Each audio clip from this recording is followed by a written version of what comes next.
Assalamualaikum warahmatullahi wabarakatuh. Puji dan syukur atas kehadirat Allah Subhanahu wa taala karena telah memberikan saya kesempatan pada presentasi kali ini. Salawat serta salam tidak lupa kita curahkan kepada junjungan Nabi kita yaitu Nabi Muhammad SAW.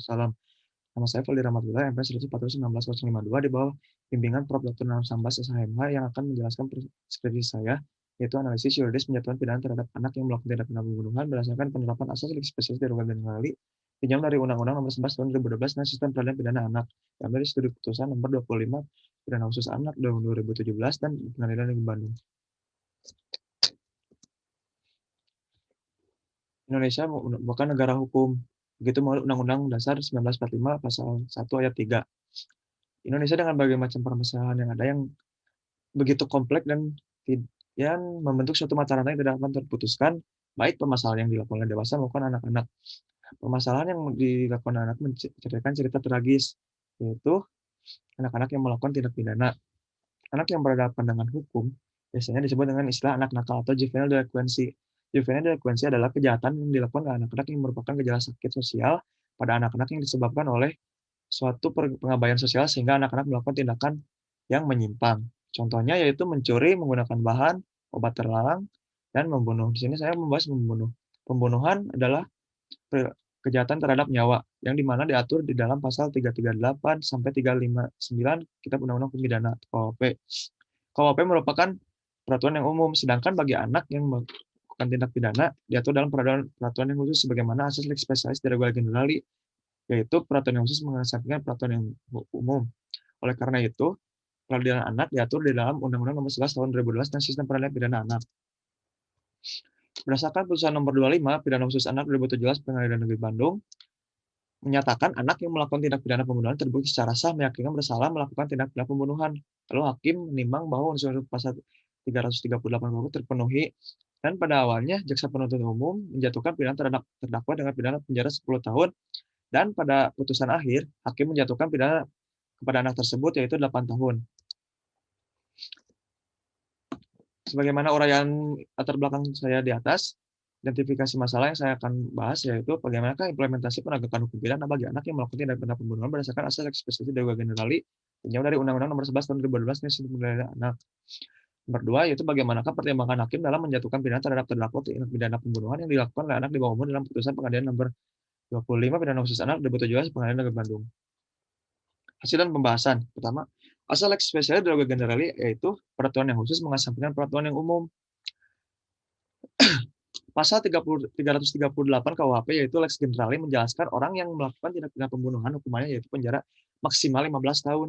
Sedangkan menurut peraturan yang khusus lex spesialis yaitu pasal 81 ayat 2 Undang-Undang Nomor 11 Tahun 2012 tentang Sistem Peradilan Pidana Anak menjelaskan pidana penjara yang dapat jatuh paling anak pada anak yaitu 1/2 dari maksimum ancaman yang pada umumnya.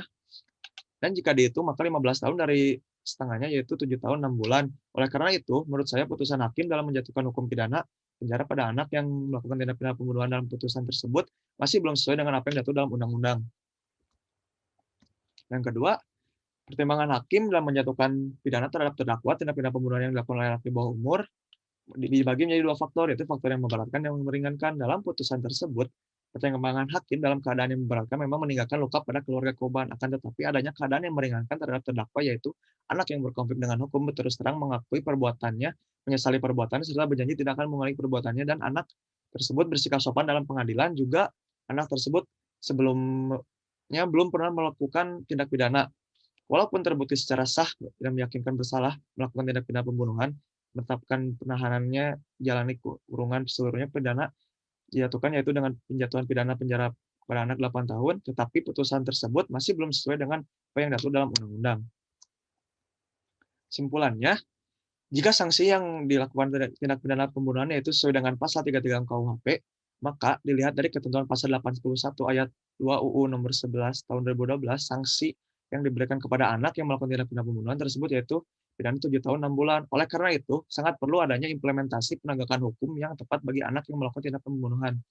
Kedua, dilihat dari pertimbangan hakim menjatuhkan pidana terhadap terdakwa tindak pidana pembunuhan yang dilakukan oleh anak pada putusan tersebut, pertimbangan hakim dalam menjatuhkan pidana tersebut masih belum sesuai. Karena jika dilihat dari ketentuan Undang-Undang Nomor 11 Tahun 2012 tersebut, pertimbangan hakim dalam menjatuhkan pidana terhadap terdakwa tindak pidana pembunuhan yang dilakukan oleh dalam putusan tersebut, maka masih belum sesuai dengan undang-undang tersebut, seharusnya terdakwa dijatuhi 7 tahun 6 bulan pidana penjara.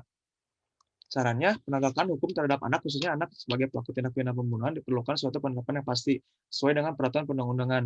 Dalam sistem pengadilan khusus, bagi anak yang harus menjunjung tinggi hak-hak keselamatan anak, memajukan kesehatan fisik dan mental para anak, kondisi-kondisi yang menjamin penghormatan anak, hak-hak asasi para anak, dan hukum penjara harus digunakan sebagai upaya akhir dan harus menjamin para anak mendapatkan manfaat dan kegiatan-kegiatan dan program-program yang diadakan lembaga.